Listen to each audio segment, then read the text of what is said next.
Yep. We'll call to order the meeting of the City of Bisbee Planning and Zoning Commission, November 6, 2023.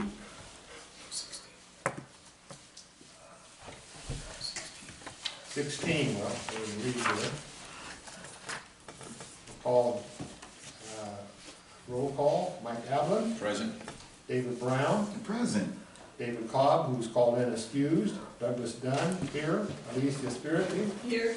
Sandy Huisman, likewise, is called in as excused, Doug Taylor, Present.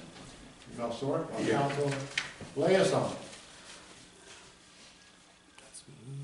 Tonight, we do have a call to the public. Melissa, you want to introduce yourself and Certainly. speak to us?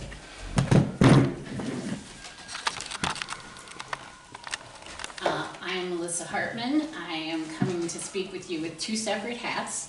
I am first want to speak with you as the chair of the Board of Adjustments. You do have an issue on your agenda tonight that we at the Board of Adjustments have been dealing with. And then secondly, I'd like to speak to you as a planner for the City of Bisbee, very much on the same issue because I've been working on it with E here for the adjustments in the building codes and stuff. The Board of Adjustments, the last two meetings that we have had to turn down two requests. One was a tiny home, sort of, kind of a recreational vehicle that had already gotten pulled into the spot. The couple weeks before that was a manufactured home going into R1 zoning. Not that it's not allowed, but there were CC&Rs in this case that didn't allow for it. What that brings me to is in reviewing the codes before we do these kinds of decisions, the codes on I forget the number exactly, I thought I had it written down. The codes that indicate the use of manufactured, modular, and tiny homes, in my opinion, had a little ambiguity in it, and it was difficult to apply in these situations. And I guess as the chairman of the Board of Adjustments, they asked me to at least come here and make you guys aware of it, that we're struggling with those kinds of decisions, as I know you're looking at the codes and getting ready for the new plan. So now I'm going to switch to City of Bisbee Planner and talk to you about the housing aspect of this. And whether people like it or not, the tiny home is coming into play as I'm RFPing out, which I recently did, the 16.7 acres that the city owns off of Melody Lane. Part of that plan for cost effectiveness that two of the developers came in with were very upgraded manufactured homes, very much look like townhomes and stuff. So I guess what I want to say is that what we've learned as we begin to research these, that there are some higher standards for manufactured homes than there have been in the past.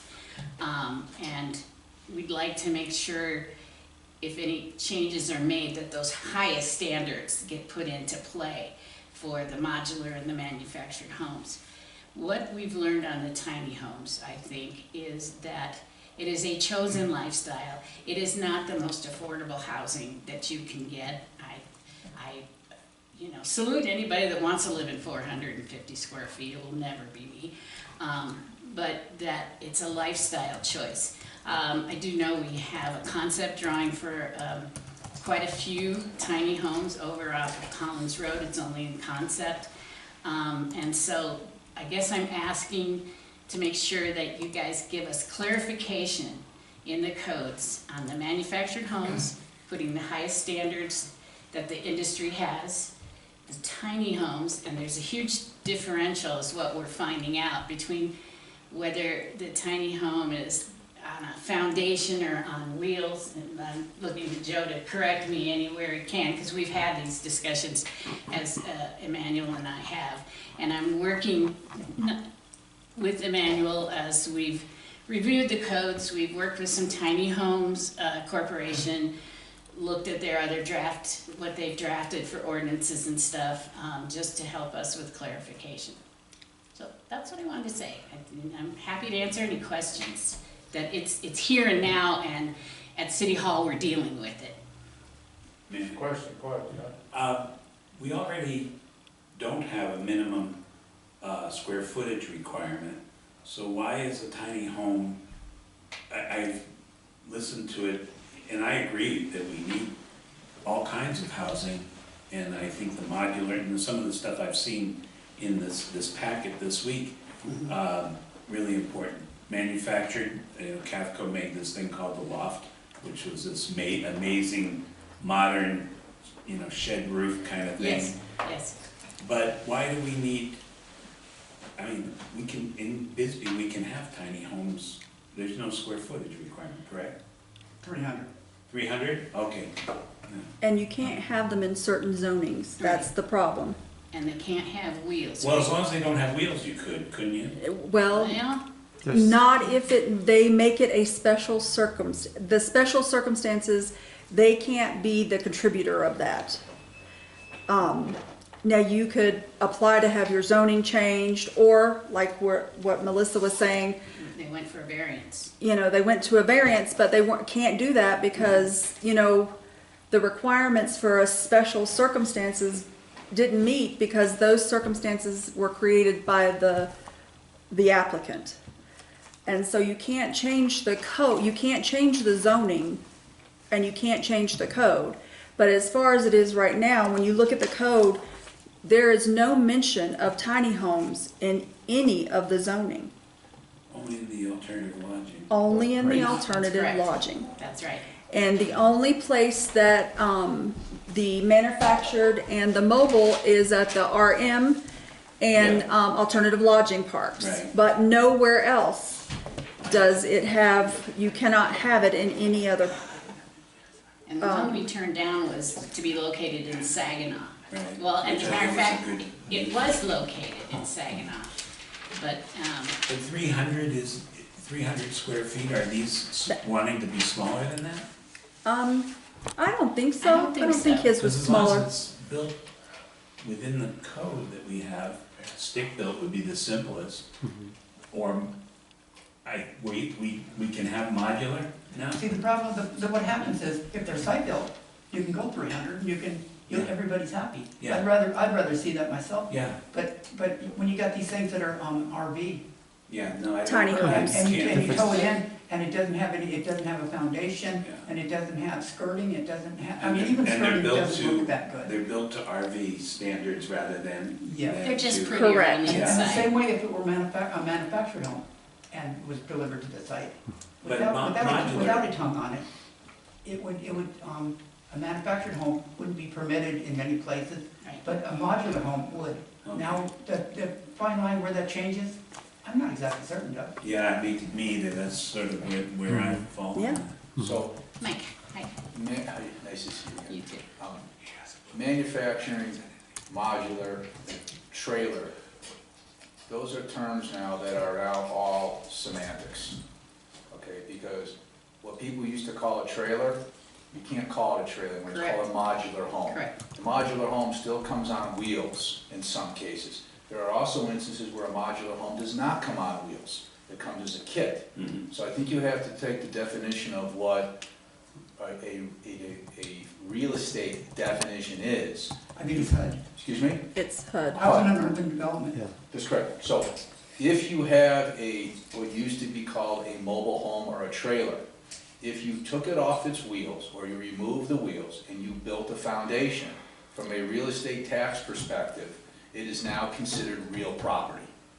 That is my understanding. Right. So if it is, yes, so What he's saying, that If is it's my after understanding. If the wheels are 76, off and it's hooked to the ground, that's it's real correct. property. Right. But that doesn't make it, it's called site built.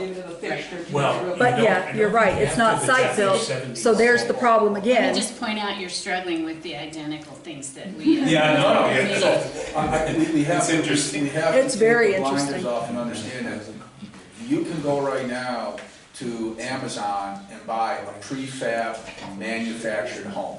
You can go to Tough Shed and buy a so-called 300 square foot, but the affidavit of a fixture I believe, is the underlying premise of what determines, is it a mobile whatever. That's the underlying premise. Okay, the 300 square foot has to do with zoning and minimum requirements, and then there's a whole nother thing of that nature. And I'm 100% So- agreeing with you that is where some We probably should be clarification. discussing this when we get to that agenda item. Yeah. Oh, okay, sorry, I didn't realize that. And I'm Good point. just, thank you, I'm just here letting Mr. you know Dunn, that if we're you would having- like to move that item up Okay, so that she can be here for I it. just want everyone to understand, you know, Oh, yeah. from a construction perspective. Item 3. okay, well, we'll move on to agenda item 3, which is discussion regarding amending the zoning ordinance, the definitions, allowances for manufactured, modular, and tiny homes. Yep. I'm right here. Yeah, she's right here, and then Emmanuel Staff, you has. wanna give us some background on this? Yeah. Mr. Emmanuel? I can give you some background. So from what I understand, a modular home, it follows the standards of, like the state has laid out. So for example, the International Building Code, the IBC, right? And a manufactured home follows the standards of the HUD standards, which I think that they're not quite the same. So, but you're really wanting to have your home follow the standards of the IBC for the International Residential and International Building Code. Just one second here. And you know, and so I wanted to bring up, you know, that our zoning code isn't really, it's pretty ambiguous about what to do with any of these things. It doesn't even say where modular homes would fit in the code. It doesn't say that they're allowed in the RM zone. There's just a definition for it, right? So I guess my question is do we want to, you know, to figure out where we want to allow manufactured and modular homes, or just adding to the code that, because you told me that modular homes were allowed in R1 zoning, and so I'm thinking that like we just need to make the distinction so that we just can avoid the confusion. Let me see what else. So if I could ask, what are you using as the definition Office of Manufactured Housing. of a modular home? Because SIP panels, there's tons of stuff now that falls under that umbrella of quote-unquote modular. And also modular homes are built in a factory, as far as I understand, which is a much better environment than trying to stick build out in the wind and the rain and the snow and the heat. But it's more of a tiny home can still be a modular home. Yeah, Yeah. A tiny home could also be a manufactured home. right. Correct. By the definition of the square footage. So are we using the square footage to define something, or are we using the underlying foundation to determine what is a fixture of, what'd you call it? Affidavit of, yes, so that's, I suggest that we use we stick with the definitions that are used by HUD and the Arizona OMH, who issues the licensing and this for setting these things up. So They'll be pretty defined, I imagine. they're very defined. Yeah, HUD really, you're gonna have a tough argument fighting HUD. This is just, it's not something that we should have to fight Correct. about the definitions, because they should be quite defined already. is this modular home 82 here on this third paragraph down, is that the HUD description of a modular home? Let me see. 82. Yes, actually, this is the City of Bisbee zoning code description. Oh, Yeah. great, okay, because I think that's an excellent definition of a modular home. Now, are we having a problem with manufactured? I think we've got rules for manufactured. The definition predates me, but it probably is straight out of either of those Right, entities. yeah. And the problem is that they're no longer calling them manufactured homes. They're now calling them modular homes. Well, But a the manufactured. one that came for the Board of Adjustments, they did call it a manufactured home, but it's of the high, what did you call it, the higher? Higher end? Well, no, they had a higher HUD standard. Thank you, Standard. yeah, the higher HUD standard, so that's the only difference of that. They still call them modular homes, but they now use the higher standards. Manufactured. So, Or so where do manufactured. we cross that line between what used to be called a trailer, because they don't call them trailers anymore, that's considered, Or mobile homes. or mobile homes, Yeah, right? 276. They now call them manufactured homes, Right. but the reality is, the premise still is, it came on 3 wheels, it has a tongue hitch, it's not an affidavit of a fixture until it's properly done. So whether you wanna call it a mobile home, a manufactured home, or a trailer, there's still some underlying denominators that distinguish what it is. They've just changed the name for marketing purposes. Yeah. Sure. It came on wheels, it's a trailer. I mean, Right. Did it come on wheels on these parts? Because that's a new thing too. It's made in a manufactured Yeah. environment, they're prefabbing all the holes, you're assembling it. I mean, houses that are stick-built technically are built at a truss plant, and now they come off, so. Right, and a sheet So- of plywood is a manufactured item, Yeah, so. so I mean, I think you really need to dive into this, because somebody will say, well, we don't call it a mobile home anymore, it's a manufactured home. And reality is, it's still a mobile home. So again, going back That's to where what. our problems are. It's so ambiguous and not, But HUD is very clear, yes, but The our code is not. so change the code. That's what we're asking. That's why we're bringing it to you, so that we can talk about it, for you to tell us how to change that. Because you'll end up in a lawsuit. Right, Oh, yeah. well, that's, the Board of Adjustment kind of is the arbiter Right. of that. You know. And unfortunately, like Melissa said, they had to deny the last 2 because they weren't, There's no definition for them. well, there's a definition, but not the one where it's the higher standard, and then the zoning was an R1 and it couldn't go there. It sounds like the manufactured is in shades of gray. You can get the silver, the gold, or the platinum. Right. That's not our bailiwick to deal with, is it? I mean, if the code says, know this. Yes. I think. There's, I wish I had the photo here to show you the one that was turned down by the board of adjustment. It had to be turned down. Beautiful. The manufactured home, because it had eaves on it, real eaves, and it had a garage attached to it, so it was shaped in with an L, with an attached garage and the whole shebang like that, to where you did not look at that and your brain, how we look at these places, we say, oh, that's manufactured, we know that was drug in on wheels. But these, you look at them and you wouldn't necessarily believe that. Yeah. You walk on them, you don't even know it anymore, the way they built them. Right. I'm gonna add to what Joe said about this last one that we had, because it was also, they were willing to dig a foundation and anchor it in, on all of that, so. That was the plan? That was absolutely the plan. Now, I will add this, that where this one was gonna be located, there were CC&Rs that prohibited it, so we didn't find that out kinda till after the fact. But my definition is with Joe's on the modular manufactured, it blended into the neighborhood very well, but we had to turn it down because we didn't feel like we had the clarity. So what is title called when you buy it? I don't When know. you go to buy a manufactured home, there's a title that comes with it. If it's Well, it on was- wheels, it's not considered a home. And it's taxed differently. Yes, Well, Yes, we EDOT. heard from the manufacturer, and he called it A manufactured home. and how is it titled? Manufactured home. I'm looking to see if I can pull up that.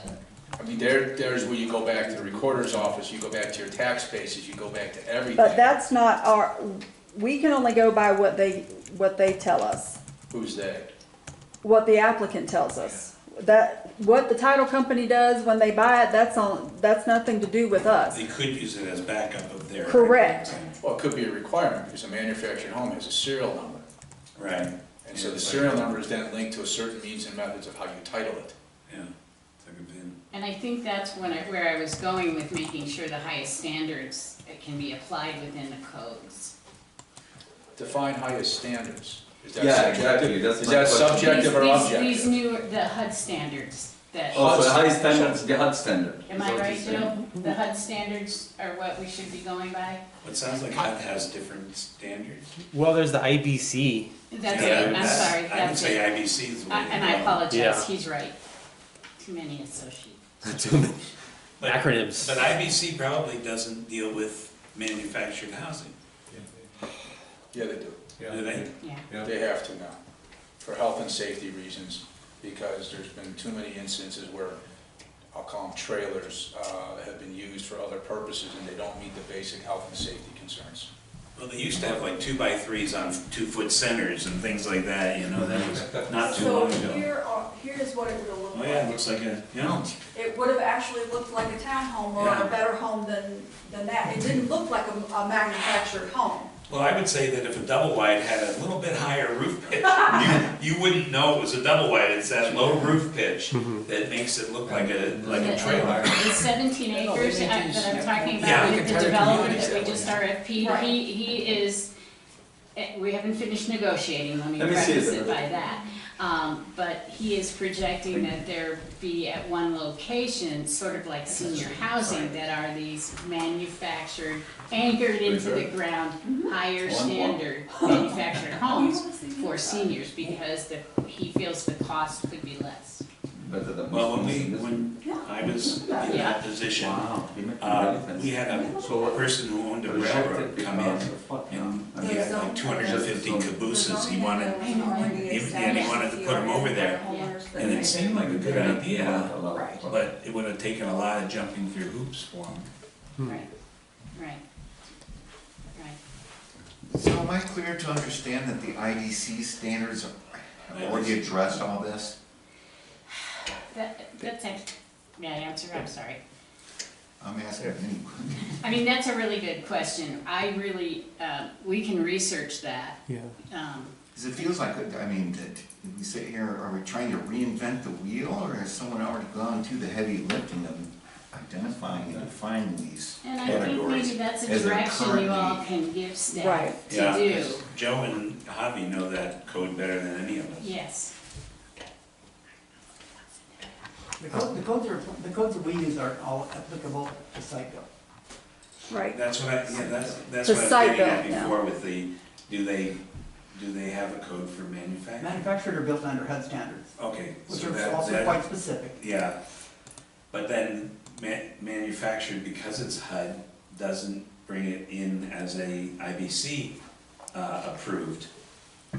Well, when it's modular, they're built and inspected Right. to IBC at the factory. But I guess I'm talking about manufactured being the trailer. Putting it- Modular, Trailers they are have, not. they have too many M's, everything looks like an M to me on there, but what we want is easily modular, more difficult manufactured as far as approval. And they're all gonna come, it's just like, split units or whatever, they're gonna all start coming here. Mhm. Because that's the way things are built now, they're built somewhere else in a factory and. It's the way everywhere, even concrete homes, they build them now in factories and bring the blocks and. Or they put a printer on site Yeah. and they print So it. the technology is changing so much, we have to go along, and I think this is what we go from here, is that you guys come up with the recommendation. I assume that the commission is approving, going further with this. Yes, Yeah. and I'm not speaking for anybody myself, but the Pima County permitting regulation for tiny houses that you included, one of you included, one of the 20 people in front of us. I think that's great, that's a great definition. So that's, if we go down that road, I'm totally on board. We'll go from there. In the next few months, we're gonna be adopting the 2018 Yeah, International Code. Right. Which is just a short bridge that we're gonna use and eventually adopting the 24, I would imagine. But the point is that, in the 2018, it does deal with tiny homes. oh, it does? In a whole Okay. different manner than the 2012 that we've been using. Okay. So, really quickly with the Pima code, they, if you wanted to pull a tiny home into a site and that had a chassis and wheels, it would only be allowed in, I believe, the mobile home. Right, and I think that's right on. And And then- then if it's built on a foundation, I think that gets at what Alicia's saying, that it would be an actual building then. But then would we want to do something where we allow them to put a foundation on something, on a mobile unit? They No. can't. Yeah, they They can't, have to. because if it's built to that Yeah. code, it can't. It's a standard. Just pulling a chassis out from under it doesn't make it That's true. an IBC compliant. So you can't pull a mobile home onto an R1 zoning that has deed restrictions, Not with deed that restrictions. just because you now put a foundation on it, there are multiple layers. You have to meet the IBC code definition, you have to meet the HUD definition, and then you have an overriding CC&R definition. Okay, and that's the purpose of having CC&Rs. Yeah, They can write in whatever they want, that's their CC&Rs as long as it does not go against state statute. right, So if you wanna have a community of your 16 acres and you wanna say, no modular homes, you reserve that right, right. Right. okay? What defines modular? It met the HUD requirements, it met IBC requirements, but guess what? We only want stick-built, original homes, whatever, in our development. Yeah, And then if somebody wanted to put a tiny home, forget about the word tiny home, it's just a home. The tiny home is defined by arbitrary square footage. Is it 300 feet, is it 200 feet, is it 400 feet? I think it's under 400, Anything so under we don't really care, you wanna call it a tiny home, does it meet HUD, does it meet IBC, health and safety, and does it meet the requirements of the zoning? Because you could have all those things, and if zoning says, we do not allow detached dwellings. right. And this all started years ago when people were putting casitas in the back of their house, but you couldn't have a kitchen in the casita. But we have the second dwelling, we passed a law last I'm year. just saying, But that will apply to the second dwellings that you can have on a property, am I right? Right, but That will apply, the same will apply for the second dwellings, am I right? all I'm saying is, Mel, is We that used to have accessory dwellings were accepted in the city of Bisbee. in our Yeah. quest to maybe move some things forward, perhaps it would behoove us to just take a couple of steps backward to make sure that we're not building on something that's potentially has some fallacies in it. That's all I'm saying. Because once this thing gets going, you're gonna then have to go back to precedent, and somebody's gonna say, well, you let me do it here. Yep, that was a mistake. Well, we're in the infancy right now where there is an opportunity to do a brief look back, or legalese, they call it a clawback. Okay, let's address that now while we have the opportunity. And go slow. As Mr. Taylor said and others, Bisbee is exploding, okay? And especially if there is affordable housing, and whether that's determined by a $100,000 tiny home. And I can tell you, tiny homes are not cheap, No, contrary to what people think, they are not. 130, 100 plus. Yes, all day long. 130,000. From a square foot, That's correct, okay, but there is those people, that lifestyle, going out here, buy an acre of land and throw a couple tiny homes, and then you have a whole subdivision, now you got a whole nother ball of wax that's going on. So I would urge council to heed some caution here and maybe do a little bit of a look back to make sure that as we decide to move forward, we don't get tripped up on something else.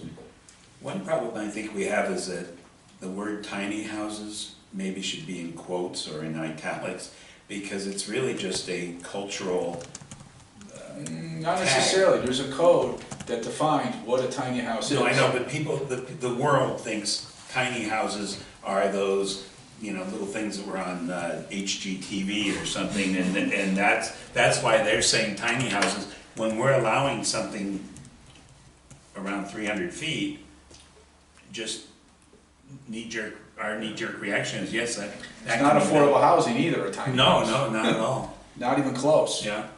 Well, I think the other thing to be mindful here is financing, right? So if you can, there's places, like HUD just changed the rules earlier this year, you can do a single wide can be financed through HUD.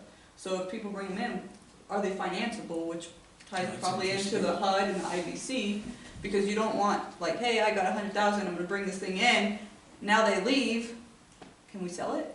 Is there somebody else with that cash? So maybe Yeah. playing that element to it Yeah. and understanding how they finance and qualify. So here, just so you have a reference of the other thing for the Board of Adjustments. Here is what the manufacturer called a tiny home recreational vehicle that the gentleman had purchased and wanted to put in Saginaw. That's an RV. It's an RV. It's an RV. Yeah. Just by titling it. It's kind of an ugly RV. Okay. I agree. It might let me clarify that this was already in place Right, with utilities Yeah, hooked up. That's a trailer. yeah. And Take it off the wheels, put it on a foundation, If make it's sure it built meets correctly. IBC and HUD requirements. But the problem That's not- is, There's even an right RV. now, taking off these wheels and taking off the whatever, he still can't have it on his property And why can't you have those because problems? it's not zoned for it. Well, that's, Oh, there the you zone, go. Well, it wasn't zoned. Case closed. And that's the reason why we need to know where allowances for them. Why should there be any allowances? Yeah. If it's Other zoning, than it's zoning. mobile home parks or alternative lodging Yeah, I spaces. think that's Alternative fair. lodging parks would be where. I think Right. that's fair, but if you bought a panelized building that was 300 square feet and put it on a block foundation, all of a sudden you've got a 300-foot real house instead of an RV. Right. So it could look just like that, it doesn't have to be pretty, it can look, you know. So we have that in the code, that, right now, right?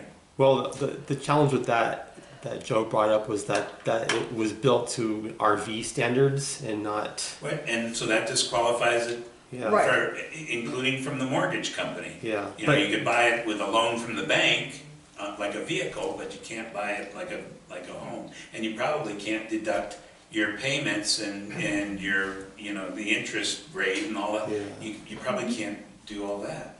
Has the zoning code or has the tiny home circumvented the lot density requirements, Joe? Because in zoning, there are certain lot density requirements. So now you can be zoned to have multiple homes on a property, but it's subject to your lot density requirements. So you now get into that whole issue. Right. So even though zoning permits it, well, it's, Well, you guys adopted the density. no, I didn't, you enforce it, it's your job. Yeah, but it's, No, but we have the same issue going on at the high school. Here's a perfect issue on a real life basis. And this is the problem City of Tucson had. City of Tucson for years encouraged development, with one caveat. You have to have 1.5 parking spaces for every bedroom that you put on in your house. And the 1.5 gets rounded up to 2.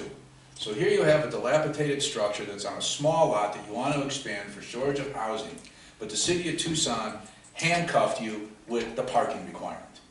So you're like this. It's the same thing going out to high school. He wants to convert to something else and you need to have 350 parking spaces, or whatever it is.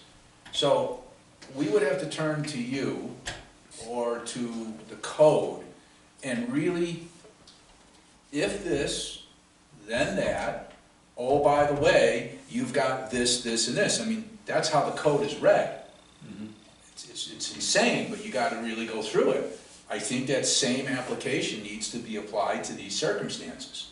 Whether it's a trailer, mobile, tiny home, whatever you wanna call it, there are certain milestones that have to be met, irrespective of what somebody wants to perceive, manufactured or modular or whatever. That's why the code and the laws are there. It's the nature of the beast. Yes, so just because you have zoning that allows you to do something, you're allowed to do it if you meet the requirements. right. So I don't know why this would even become an issue if you just follow what the rules are. Well, we don't have the rules in place to permit what we're talking about, like the updated modular homes, or I guess we call them mobile home, or no, that wasn't manufactured home. There we go. Manufactured. The updated, the top tier of the manufactured homes, that maybe they would be acceptable in some neighborhoods, but the zoning doesn't permit manufactured homes in those areas. So that would be a place where you guys could amend the code to perhaps. If it met this criteria. Yeah. Yep. And that's the key, is the criteria. But in this case of Saginaw, they're at SOL because they didn't build it, well, they didn't even build it, they just rolled it in, but it didn't conform to the zoning code, so, because you still have the 6,000 square feet, if they don't have Right. that, if it's not a non-conforming lot because it was pre-existing, but they are just out of luck, that's If you're gonna allow one RV, how do you not allow the rest of them either? Right. And you know, you're opening up Pandora's box, and pretty soon, I mean, if you allow it. if you Yeah, allow it, no, I yes, agree. because, I agree. because you're gonna have these old broken down motorhomes.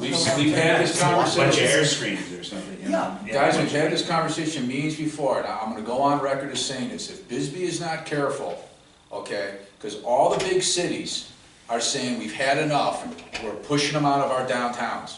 Go to the outlying suburbs and let the suburbs deal with it, okay? And the suburbs don't have the infrastructure, police, fire, health and safety, and if you're not careful, okay, you're gonna be a landing pad for every hermit crab that's got a mobile home manufactured modular. Right. And you're gonna start having wildcat subdivisions all over the place. And they're And then already. Bisbee is gonna be tarnished, and you're gonna have a shit show on your hands. And they're becoming the new ghettos. The Whatever, suburbs. whatever you wanna call it, okay, there's an opportunity to stop it now. I'm sorry, but we cannot afford to be a landing pad for every broken down person that wants to just go live off the grid. We just can't. It will be detrimental to the economy and to the tourism of here in Bisbee. And I know people don't wanna hear that, but I'll go on the record as saying it. We have to be very, very careful with this. Can I make a suggestion? This is what I was thinking about. You know, we want to follow the standards. We want to allow tiny houses or smaller houses because people are kind of doing the changes. People are living alone a lot more. But requiring standards in terms of the building standards, right? Like you want the IRC, IVC standards. I was thinking about potentially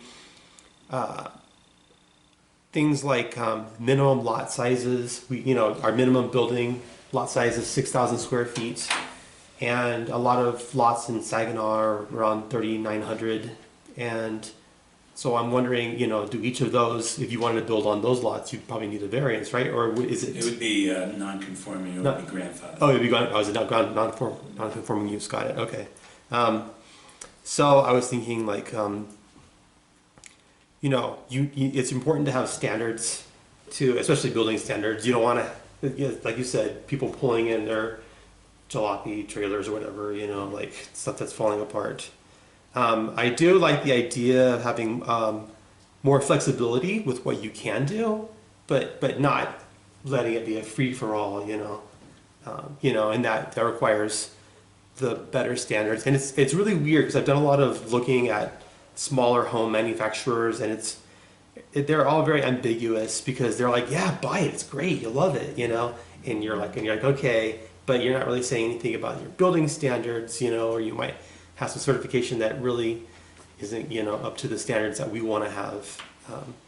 So I'm just like thinking of ways that we can really expand our housing, like I said, with smaller lot sizes, like, allowing, because like I included in the packet, like the city of Tacoma, they allowed smaller lot sizes. There's a matrix in here on page. You had Oklahoma, right?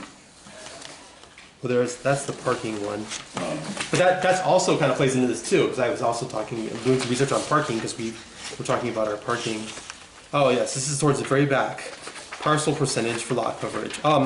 So I was thinking about potentially Tacoma, Washington, lot sizes. R1 allows a 4,500 square foot. I was thinking maybe we could go for the lot sizes that are like in Saginaw, the 3,900-ish lot sizes.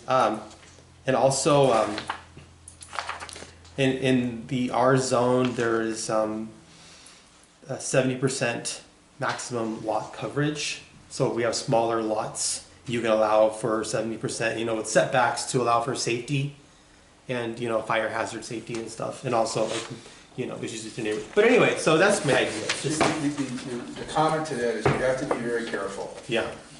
You have certain lot sizes, Mm-hmm. okay? You're gonna add a dwelling unit. Mm-hmm.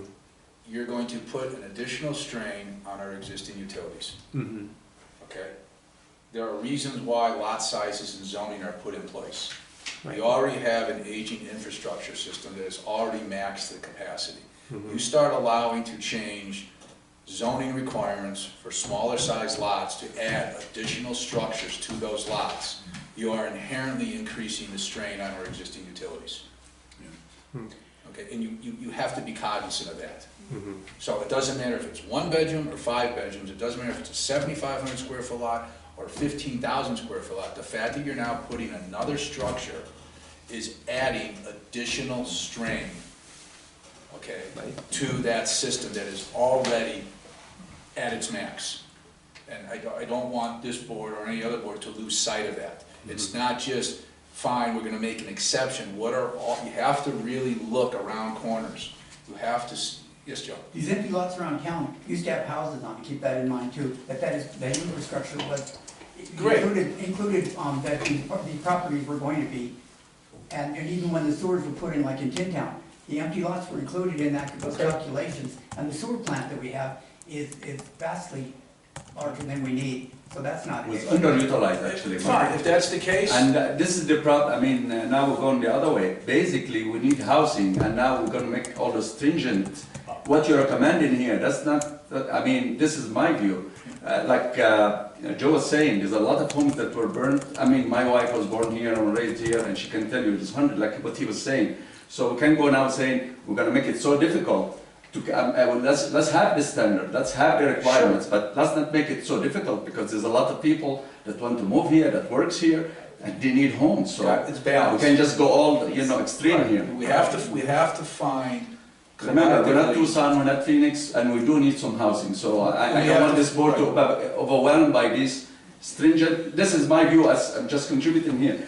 But remember, that's why we're here, that's why we listen here, we're trying to get some housing, and here, we're not gonna make it so difficult. We'll have the standard, we'll have the requirement, but we need some, and like Joe said, it's true. Bisbee has a lot of lots that were, homes were on those lots were burned, so the infrastructure is in good shape. Yeah, let me rephrase what I said then, is that Yeah. if there is an existing house, that's a small house, and now you're gonna add something to that, then that particular situation is not appropriate. But if you have a lot that has had a previous existing dwelling on it, or is a vacant lot that has plumbing to it, there's no harm in adding and putting something on there. It's just in those circumstances where you have a 7,500 square foot lot with a house that you're now trying to jam something else onto it.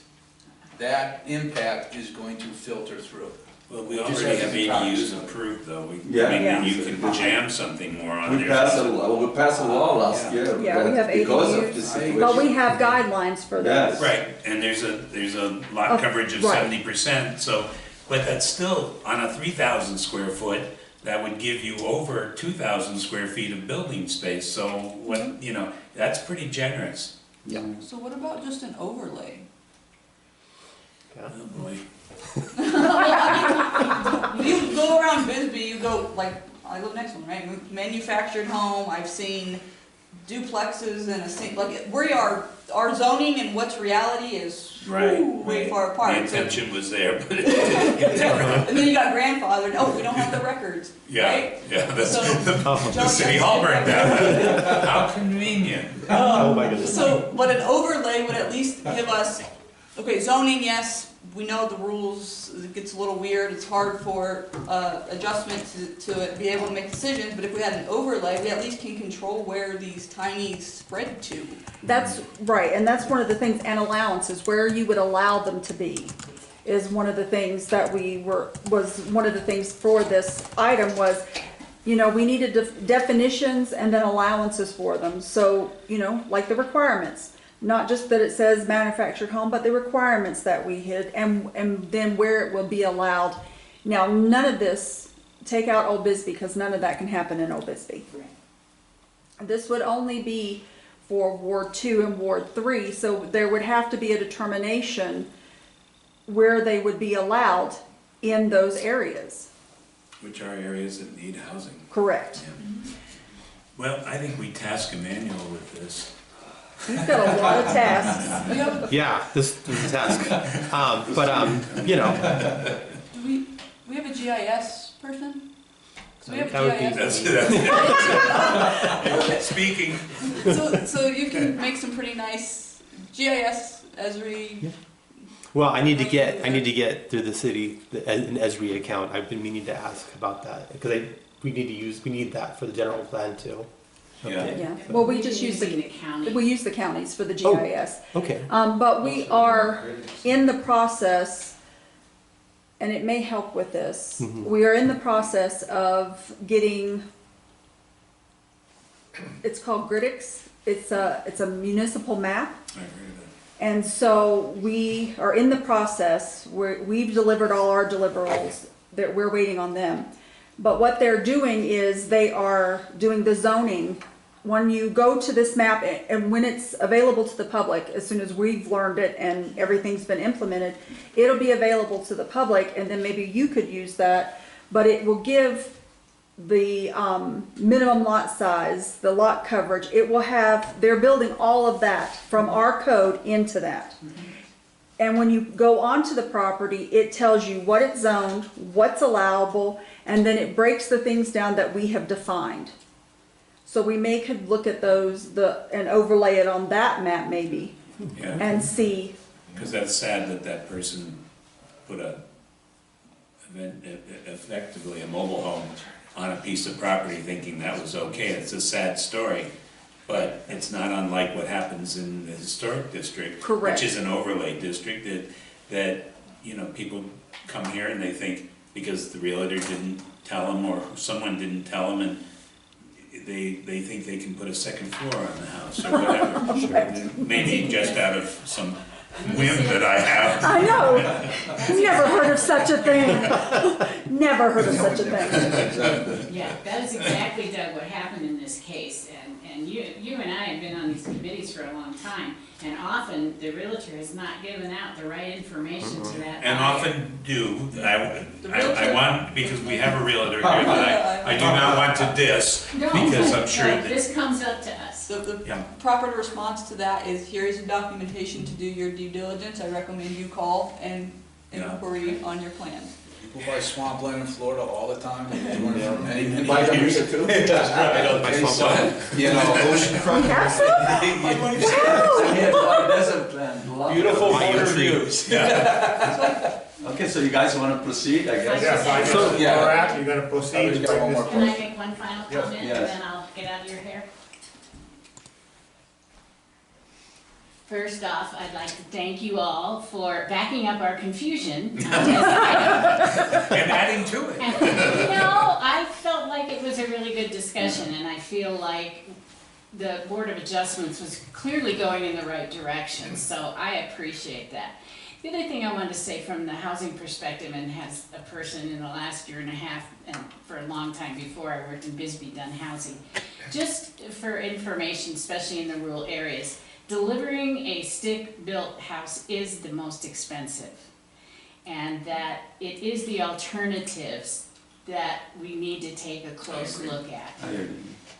And that's it. I Yeah. thank you for letting me speak Thank you tonight for and be a coming. part of Thank your you. discussion, Yeah, so. thank you. Yeah, thank you. All right, have a good holiday. Thank you. Thank you. Thank Yes. you. Thank you. Okay, you're gonna bring this to us at a future meeting then for all the things we've talked about, and let's address a number of different issues that are related here. Yeah, we'll do that. Okay. Okay.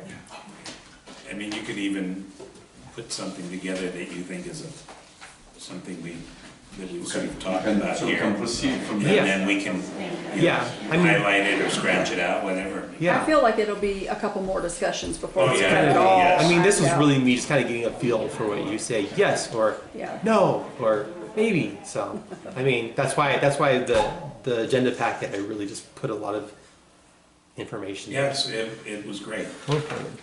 Good. Yes, thank you. We'll go on to agenda item 1, which is discussion of possible direction to staff regarding changing parking minimum requirements as a solution to parking issues that may arise from expanding parking space requirements. Staff? Are we gonna talk? You guys can pass that around. That's- Okay. I had a bunch of them that I was printing, and I was trying to get out of the printed, That's you, so I just printed a couple and ran them. This is great inside my truck. I sleep in that, that's my camper. But you Your can, title not overnight. no, it's really, Not overnight, Mr. Taylor. Yeah, no, not overnight, I only sleep during the day. We've been through that.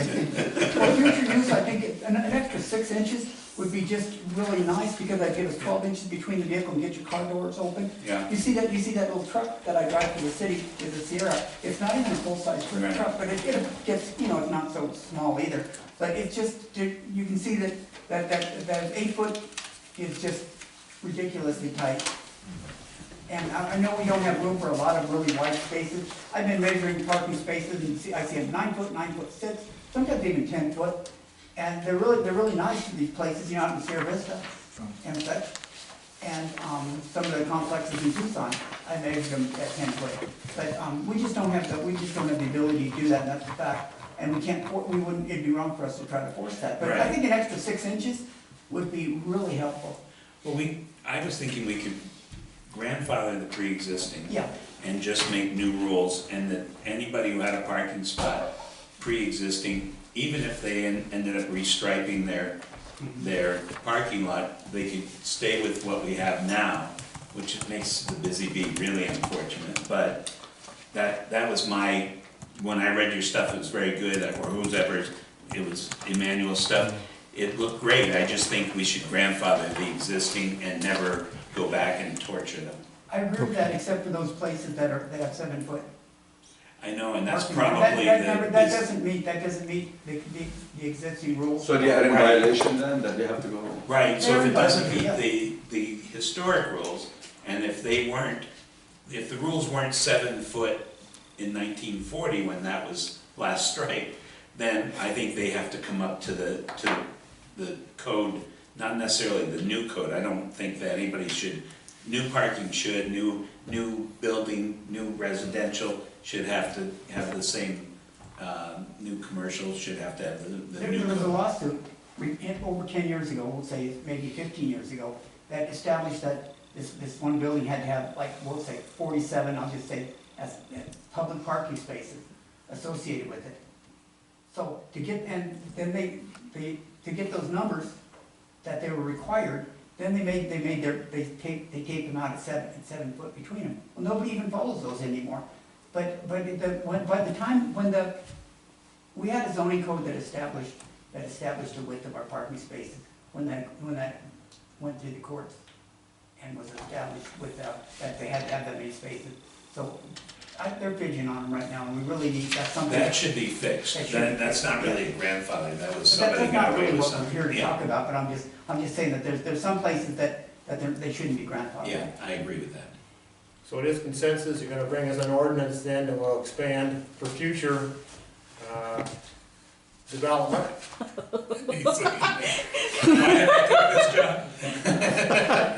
That's all right, I'll help him. Well- I said it would be so easy. I think it's sure. Expand the parking space sizes, but I also want to say, well, if you for some of the places where you may have to make them expand. I mean, I wanted to talk a little bit about how some other cities have dealt with lack of parking spaces, or maybe trying to avoid too much parking, over parking.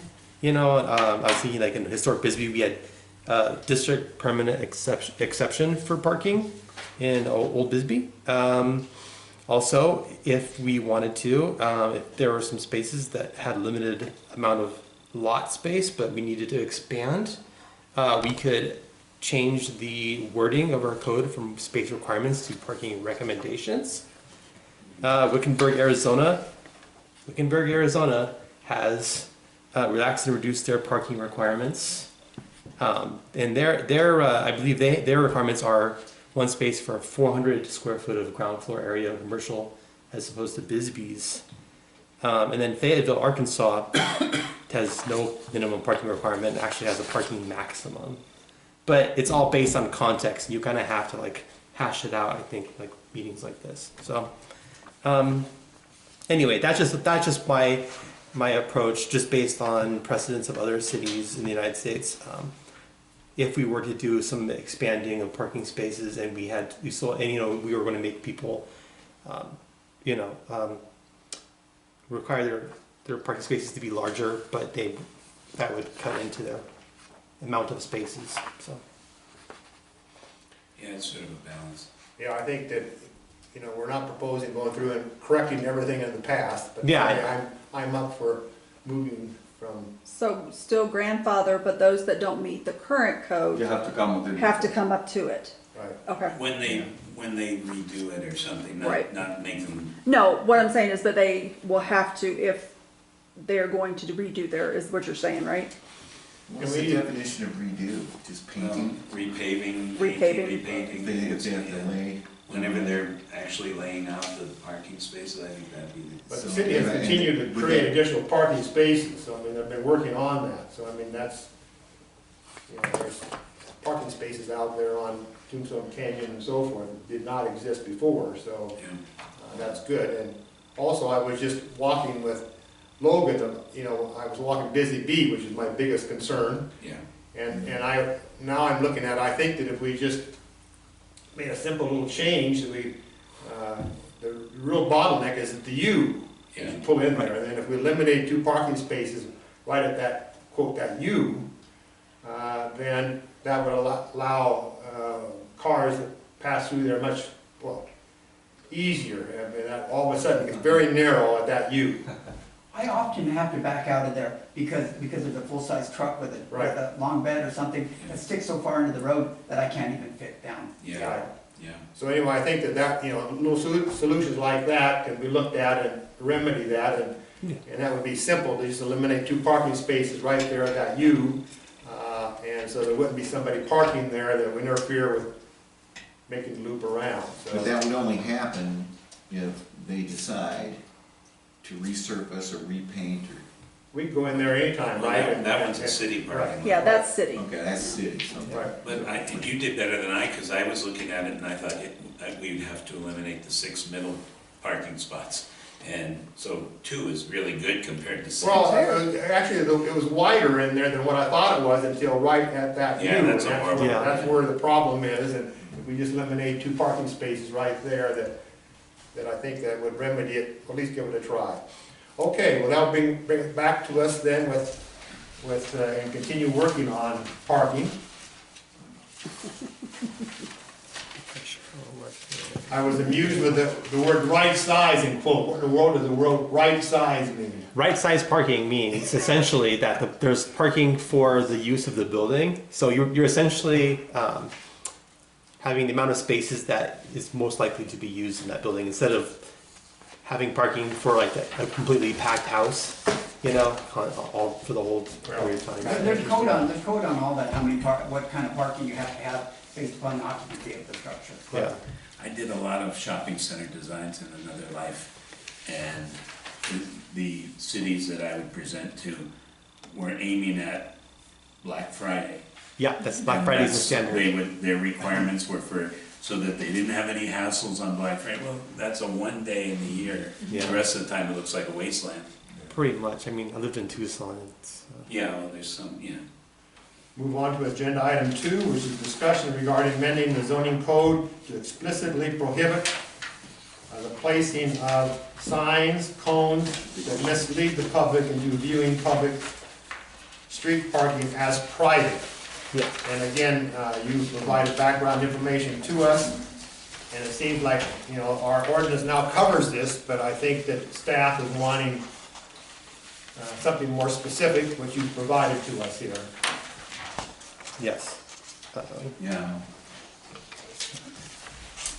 Actually, some of them do professional signs. You know, these are They- like- that's you what know, I want. Yeah, they and would you Yeah. basically, you think you're, yeah, this is a big issue.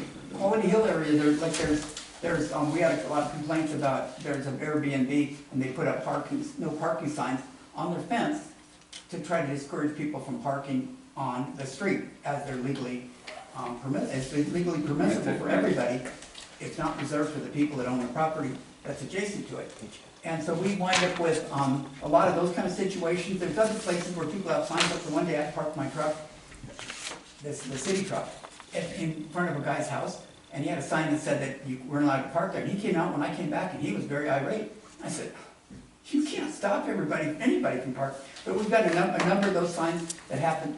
Quality Hill seems to be one of the bad places. But we also have, like I had that picture, where people have garages that, if they have a car in it, it hadn't come out in the last 30 years. If it has a car, and I doubt that it does. It doesn't rate as a garage, and it doesn't, you can't stop people from parking there. People go to the Circle K, and people come out there and they scream and holler and have a fit. But that's public property out there.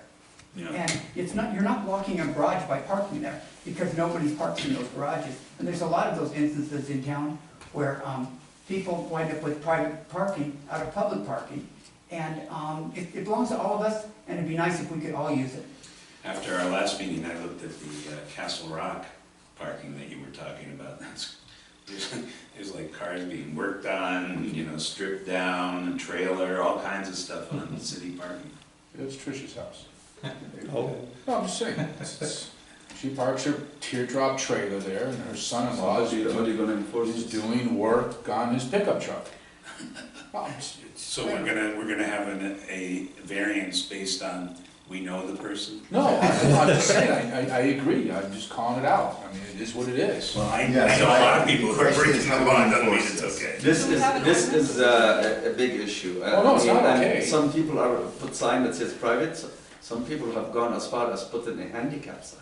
Yep. Discourage people. That's Or even went so far. Which is there- very dangerous, because it's not a handicap, it's supposed to have a certain, and to discourage people, and basically, so this is, you guys have to come up with something. I'm So- aware of it, I hear about it, and Well, I think what Emmanuel has here is that we need to establish that they can't have them. Right. okay, And then we need to establish, what's the word I'm looking for? Like when they violate, enforcement, yes, enforcement, that, you know, there's a violation, violation. what that would be. A procedure. Right, thank you. I mean, I could read you the ordinance. I proposed, it's essentially Frankenstein from a bunch of other cities' codes, or borrowed. No sign shall be erected, installed, or maintained at or near any street, intersection, or any location where, by reason of its position, shape, color, or illumination, may interfere with, obstruct the view of, or be confused with any authorized traffic sign, signal, or traffic regulation device such as traffic cones, as you said. Yep, Or makes the use of the words no parking or any other word, phrase, symbol, or character in such manner as to interfere with, mislead, or confuse drivers, riders, or pedestrians. and I like that Yeah. wording, but we then need to facilitate a procedure for when they violate that. And who will be in charge of enforcing this? Doug? This friendly guy over here. Mr. Javier, It's not gonna be the police Officer force. Javier. Yeah, I know, that's why I asked this question. Yeah, I was always amused that, you know, some people go as far, over in Arizona Street, at one point, somebody came out and wrote on the curb, no parking. I remember that. A nice printed sign, you know, like. Yeah, as if nice it was a professional signal. signs, exactly, I mean, some of them We just have need gone to, out and get um, professional signs. So Put something in please for the bring that to procedures us when they then at our violate next, that, though. So maybe we'll our next look at ordinance, that. and I don't know in terms of, you know, penalty, I mean, I think that once we inform people, that hopefully that's gonna take care of it. Well, probably the same procedure as we do for any other code violation. They'd get a friendly first. If they Right. take care of it, then we wouldn't have to go to the other steps. But then we would do a notice of violation that the sign has to be removed within so many days, 30 days, I think it is. Everything, yeah, zoning code is 30. Yeah, every day, everything is 30 days, and if they don't do that, then we do the civil citation, which takes them to court. So I think we could just say that it follows the same procedures as violating city code, or zoning code.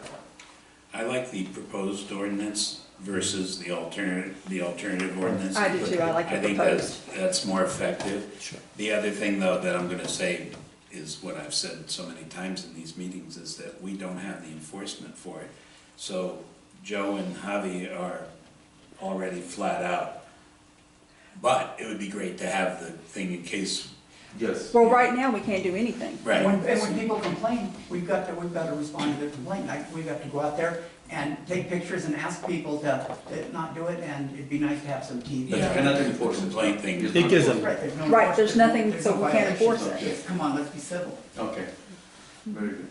So we can just have the people that are seeing the violation take a photo and upload it, and then nobody has to go out there and take a picture to verify? It's like self-regulating? That's an ideal world you have. I know. I know that one. I don't know, I know the city of Bisbee, or the city of Tucson had problems with potholes, and they started a program where you can take a picture of the pothole and send it to it. Well, you can, we have that in iWorks, you can, but you put it in as a work order. And, we do have a thing for code enforcement where somebody can do that and upload images. But normally what they do is they just come in and talk to Joe or Javi, or they come over to us and say, they need to take that down. And the problem is there's just Joe and Javi doing this, that's what I'm getting at, and.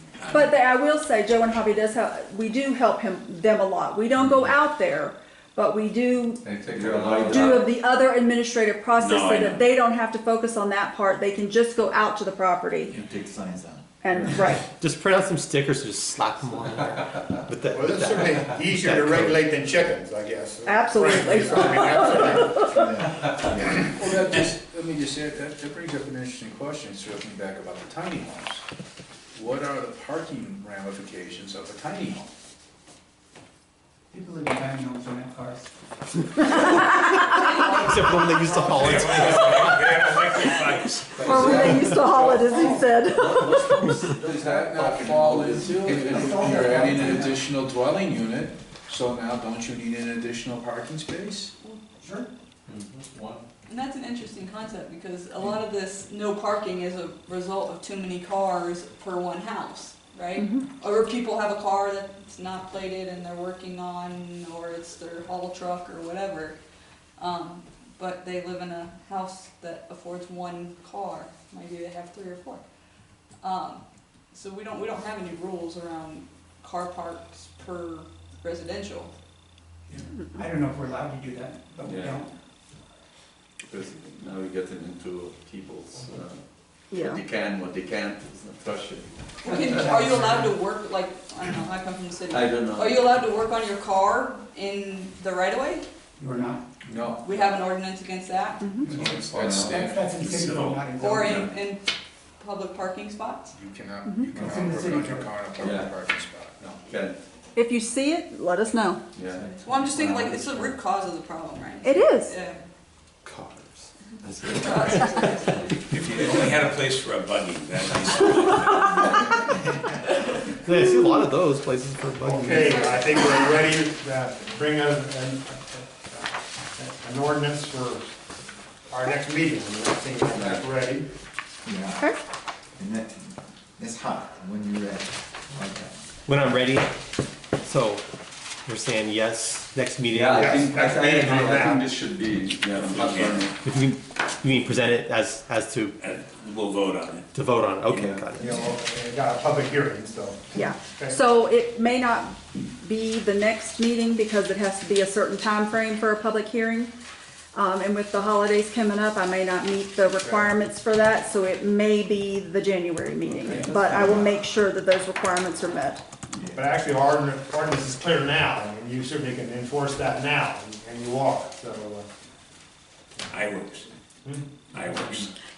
Yep. I get that. Yeah. Well, go take a Yeah, but- trip around tomorrow. Agenda item 4 is a discussion, continued discussion regarding the general plan.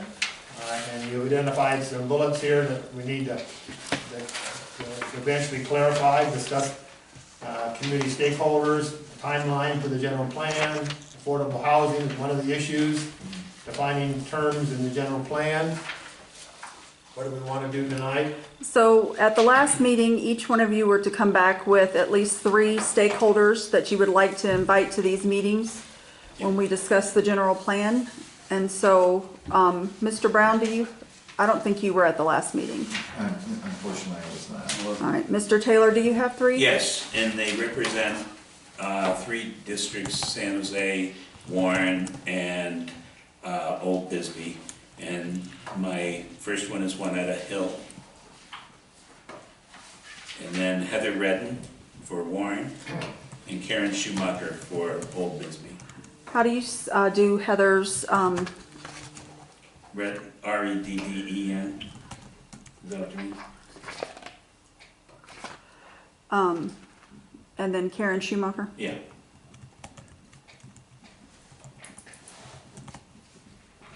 Mr. Dunn?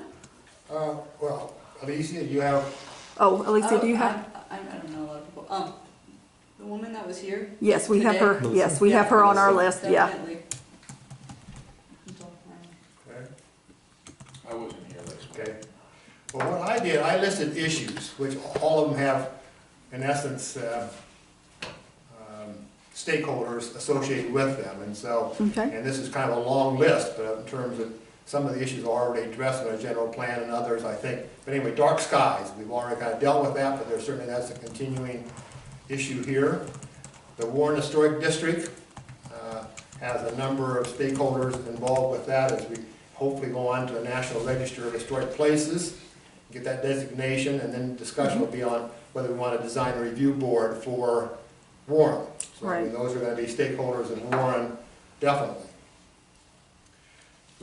Well then alternative, well, here we already have housing, but alternative energy sources and energy conservation. I mean, those are issues that are discussed here, and each of those have some stakeholders as well.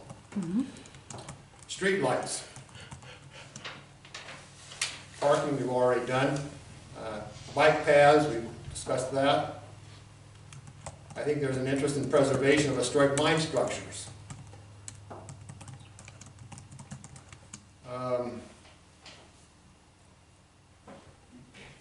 Community wildlife habitat, or there's a Project Wildlife. That's certainly something that's, you know, has really come in as, been very effective in terms of the work of the Upper Vista and other places throughout town. Continuing dilapidated structures and code enforcement. That's a big one that of course, fire-wise is something that's existed for a while, and there's certainly stakeholders there. Border relations, I put down as something that I think need to be discussed in our outdoor recreation, hiking paths, the homeless. Early child literacy is something I like to add, which is not there at all. Passion of my wife and myself. But those are issues that I think, you know, are addressed and are not addressed in our existing. And each of those has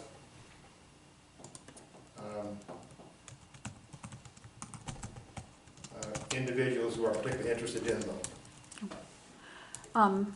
We had Melissa Hartman, we had Step Up Bisbee, and Southeast Arizona Renovations LLC, which is Danielle Bouchevet.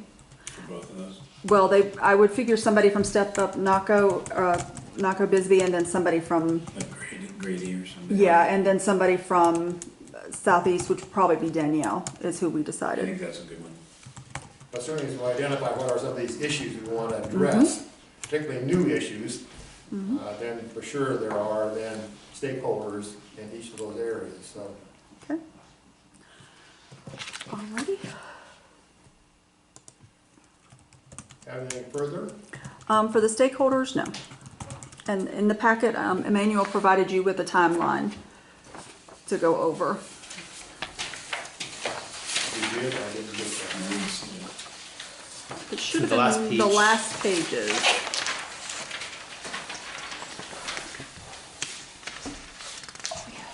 Oh, I see that, I didn't. Okay. I saw the writing, but I didn't. Okay, yeah, it's the last two pages. And when is this due then?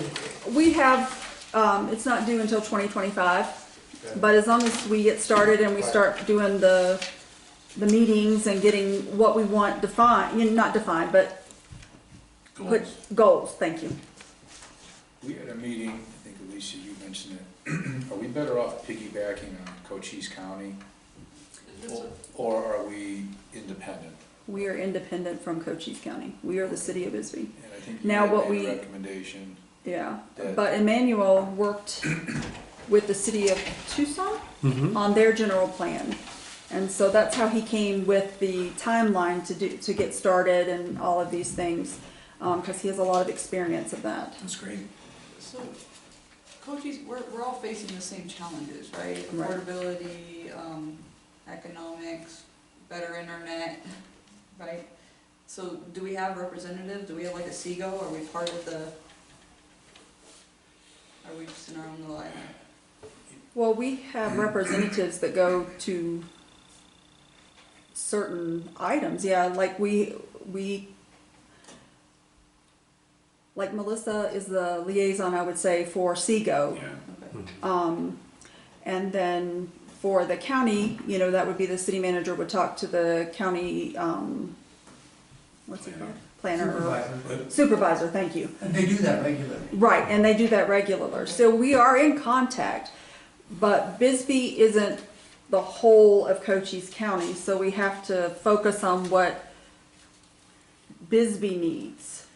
And so if you see something in Cochise County and you think, you know, in their general plan that would go into it, then we most certainly can look at that. But we just have to make sure it fits in our 3 specific areas that we have for Old Bisbee, Lowell and Warren area, and then San Jose.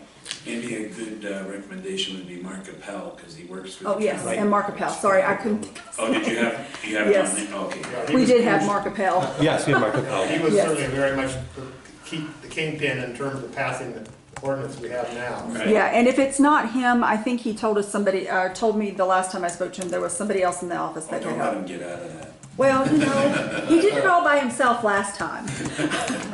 But a number of these issues the solution is a cooperation with the county, which Correct. you pointed out. Right, and that's what I'm saying. If we're But we doing need- business development, it's gonna be, and some Right. of the things are something we would do under our own authority rather than Right, the county and.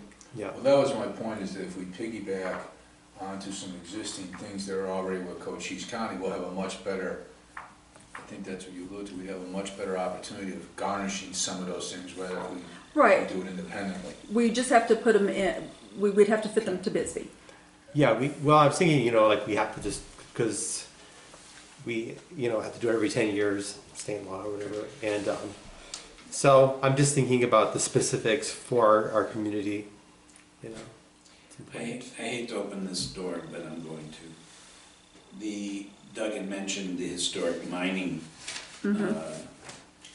I don't know how you phrased it, but. Structures. Yeah, structures. But do we want to invite someone from McMorran to be a stakeholder? Almost every Freeport site is not in the city. Right. Okay, good. Oh, okay. Good, that wasn't a gate of hell at all. There you go. But still, in terms of our general plan, we're making, you know, identifying issues that certainly are beyond, Right, and certainly the mining property, that you're exactly right, but then certainly they're cooperative individuals, and certainly, and I think that certainly is still merits a statement in our general plan with that regard, so. Yeah, that's good. You can, you know, sweet talk them. No, you can't. You They're can't. like ADOT. Okay, never mind. Well, likewise, with the border issues, we're not on the border, likewise, but there are certainly a lot of us who have connections Correct. across the border, and those are things that I think we need to acknowledge that in our general plan, which I don't think it is right now, so. Yeah. Yeah. no, that's absolutely correct. And look what's happening, and I'm not even sure what's really happening, but NACO is becoming a portal, a bigger portal, coming up out of Mexico, and what the effect does that have on Bisbee? Well, it's gonna be more directed to Douglas than it is here, but anyway, Yeah, we still have our issues and needs here. Yeah. What else would you like from us? Yes, we're willing to move forward. Great. If you're kind of the person who has the time limitations in terms Me of too. putting things together, and I think, Yes. So I just wanted to give you that timeline and just kind of as an idea of what the situation or what it will be looking like, you know. So I just wanted to share that with you all. Right now, what we kind of talked a little bit about was kind of in one of these bullet points was I think we talked enough about affordable housing and manufactured homes tonight, but it's one of the things in the general plan that we wanted to talk about was the sort of ambiguous terms, because during our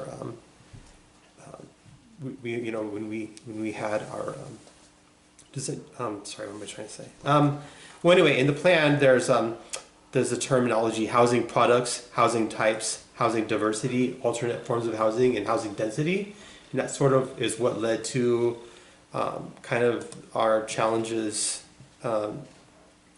during the Board of Adjustment meeting, because I had written a staff report and I was talking about how, the plan talked about housing products and different types of housing products. And then there was kind of a disconnect and a disagreement between what that really meant, whether it meant manufactured homes or it meant, condominiums, you know what I mean? So we just kind of wanted to talk a bit about, Yeah, because it was subjective. yeah, One person may think the way that he thought, yeah, or you may think a different way, that that's not what that means, it means this. So we thought less ambiguity. yeah. Yeah, that would be good. Yeah, and also I really like that you talked about kind of some of the issues. I don't know if anybody has any other issues that they would like to see addressed that they are not seeing it covered in the current plan. But bring it to I us. think that's the most important Yeah, thing right now, is identify what are those issues that we want included, some of which are already well covered, but anyway. Yeah. Yeah, and that's why it's good to have the stakeholders in, is that they have a different view than yeah, probably any of us would. yeah. And then, but also like maybe some outreach. If anybody has any ideas about outreach strategies that they think works here, I mean, I tend to use social media, and flyering, I think, is something that would work here in town. So Go to the farmer's market, set up a table. yeah, tabling, having That's a good outreach here. yeah. I like that idea. Yeah, setting up, and then kind of like thinking about maybe some potential visions, future visions, and things to start the conversation, around town, like the vision. Does Board of Tourism, Chamber of Commerce, do those fall into this category? Yeah. Right now, Yeah, but they we should. doesn't have a chamber. Yeah, we don't have a chamber. No, but That the doesn't- tourism definitely. But Board of Tourism. We have Cochise County Tourism, yeah. Yeah, okay, that can be also a venue. Mhm. We piggyback on that. And commercial, Yes. the commercial The life of the business, city. yeah. Yeah. Business community. Yeah, so that even though there's not, An organized one, but Yeah, yeah, build you it. can reach out to the, Yep. and go around and meet with the immersion, get some ideas, inputs. Yeah, it'd be great, So, and also I know I like the idea of collaborating with Cochise County on things, or maybe setting a, trying to initiative to collaborate with them on certain issues that maybe, like countywide, that, would work. Good. We look forward to this endeavor. Pardon? We look forward to Oh, this great. endeavor here. Yes, very good. I'm so pleased that you're here with us, so Yes, anyway, that was. absolutely. Glad to be We were here. discussing this earlier without you, then it really seemed much more challenging. Yeah.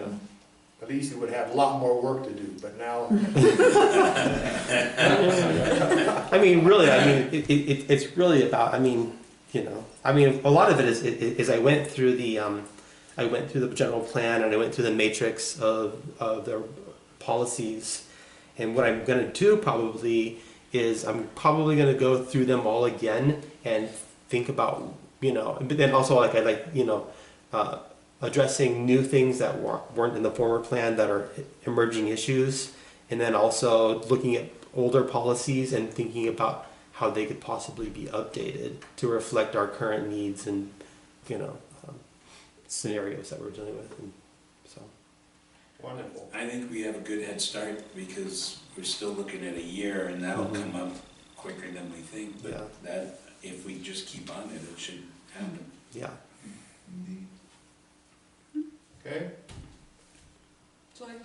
So identifying what should be in the plan, that the community is engaged in that, Mhm. it's called to the public. yeah, we're Like definitely have to do a send- lot of outreach. Lots of like the charrettes they had before the Mm-hmm. so really like what I was doing in the city of Tucson is we had a lot of policies, and we did roundtable discussions, and we had people, but also we had certain subjects that we would talk about, and then people would come and they would say, what would you like as far as like mobility or transportation or housing, and people would say, I want this, and you're like writing it down, so Like brainstorming sessions. yeah, lots of that, but and then yeah, we're gonna get more response when we address specific issues. yes. I mean, I think if we're gonna invite people together to brainstorm what we need in terms of this better community. Yeah. I don't know that we're gonna get too much. Yeah, I know we would really talk about specific issues, I think, and maybe even site specific to like having an event in like, you know, in San Jose or, Passion points. yeah. You know, or Passion donuts. points. Donuts are good. Donuts, you know, but also and I think the online surveys are gonna be really important too, just so we can get, you know, we can get those people that don't go out to those events or didn't make it, you know, Right. which is what I'll use the GIS software for, to build those surveys. There's a lot of various sites in town that people speak their minds on. Yeah. I mean, if you could post, yeah. Post those things. I don't read them. But if there were a questionnaire or some sort of Yeah. survey, they might answer it. Yeah. And people in Bisbee are very passionate, so. Well, I know. I've already seen That's a them. really nice way to put it. Yes. I've already seen it. Yeah, I'm just telling you, so. Passionate in the extreme. Okay, moving on then, is there any further staff comments? Anything?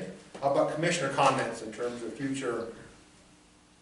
I think that we talked earlier about crosswalks, and I think that's certainly something we want to continue to address, I believe. Yeah. We're gonna work on. We've been doing some surveying. We might come up with some renderings, ideas in the future. Also, I had a comment both from staff and from our mayor indicating that at our last meeting, there was a discussion is, aren't we addressing issues outside of our responsibility when we talk crosswalks and so forth? Oh, And anyway, then the mayor and staff has indicated to me that certainly what was the Street and Infrastructure Committee is having difficulty meeting, and that there is some thought in terms of combining that group with us. And so anyway, again, I would determine on a legal determination from our attorney.